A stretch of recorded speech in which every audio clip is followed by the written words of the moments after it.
নমস্কাৰ। আজি হ'ল ১ শাওন, শাওনৰ প্ৰথমটো দিন আৰু বহুতৰ কনফিউজ। আমাৰ অসমীয়া সমাজত কনফিউজ হৈ আছে যে শাওনৰ আজি ১ শাওনটো নাই হোৱা, অৰ্থাৎ ১৬ তাৰিখে ১ শাওন হ'ব, ১৭ তাৰিখৰ পৰা। গতিকে এই কনফিউজটো আপোনালোকক দূৰ কৰিবলৈ এই ভিডিঅ'টো বনাইছোঁ। আজি ১ শাওন আৰু শাওন মাহটো সাধাৰণতে মহাদেৱৰ প্ৰিয় মাহ। সকলোজন মহাদেৱৰ ভক্তই শাওন মাহটো খুব সুন্দৰকৈ উদযাপন বুলিয়েই হওক বা তেওঁলোকৰ মনৰ আশা পূৰণ কৰিবলৈ হওক, মহাদেৱৰ আশীৰ্বাদ পাবলৈ হওক, মহাদেৱৰ ওচৰত সমৰ্পিত হয়। গতিকে এই মাহটো মহাদেৱৰ দিনত সকলোৱে সমস্যাসমূহ দূৰ হওক, সকলোৱে মহাদেৱৰ কৃপা লাভ কৰক, সেয়াই কামনা। কিন্তু এই কনফিউজটো দূৰ কৰিবলৈ, অৰ্থাৎ আজি শাওনৰ প্ৰথম দিন হয় আৰু ১৪ তাৰিখ শাওনৰ প্ৰথমটো সোমবাৰে, আৰু আনফালে অসমীয়া কেলেণ্ডাৰখন যদি চাই প্ৰথমটো সোমবাৰ হ'ল ২১ তাৰিখ। গতিকে এতিয়া কনফিউজটো কি? ১ সপ্তাহৰ পাৰ্থক্য হৈ গ'ল। এই পাৰ্থক্যটো কি বা এই কথাখিনিকে জনাম, গতিকে ভিডিঅ'টো আপুনি শেষ কৰি চাওক। আপুনি যে আমাৰ হিন্দী বলয় বুলি ক'লে ভুল নহ'ব, সাধাৰণতে নৰ্থ ইণ্ডিয়াত মানে চন্দ্ৰৰ পূৰ্ণিমাৰ ওপৰত নিৰ্ভৰ কৰি তেওঁলোকৰ যিখন কেলেণ্ডাৰ, সেই কেলেণ্ডাৰখন নিৰ্ধাৰণ কৰা হৈছে।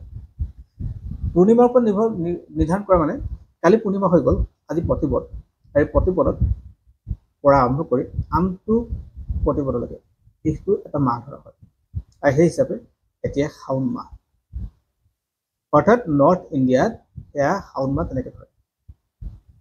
আৰু আমাৰ কি হয়, বেংগলী পঞ্জিকাই হওক বা আমাৰ অসমীয়া কেলেণ্ডাৰতে হওক বা পঞ্জিকাতে অনুসৰি, সেই পঞ্জিকা অনুসৰি যেতিয়া সূৰ্যই ৰাশি পৰিৱৰ্তন কৰে, তেতিয়াই ৰাশি পৰিৱৰ্তন কৰাৰ সময়তে এটা মাহ ধৰা হয়।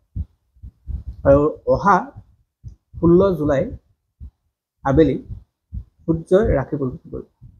এই যে সূৰ্যৰ ৰাশি পৰিৱৰ্তন কৰিব, তাৰ পিছৰ পৰাই আৰম্ভ হ'ব শাওন, অৰ্থাৎ ১ শাওন হ'ব ১৭ তাৰিখে হ'ব,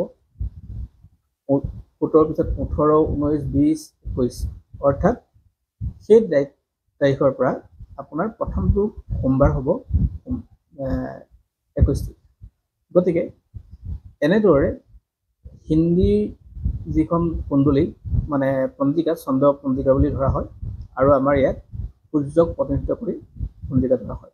সেই হিচাপে আমাৰ ইয়াত প্ৰথমটো সোমবাৰ ২১ তাৰিখে হ'ব, আৰু হিন্দী বা চন্দ্ৰৰ ওপৰত যদি নিৰ্ভৰ কৰি চলা হয় তেনেহ'লে ১৪ তাৰিখ হ'ব।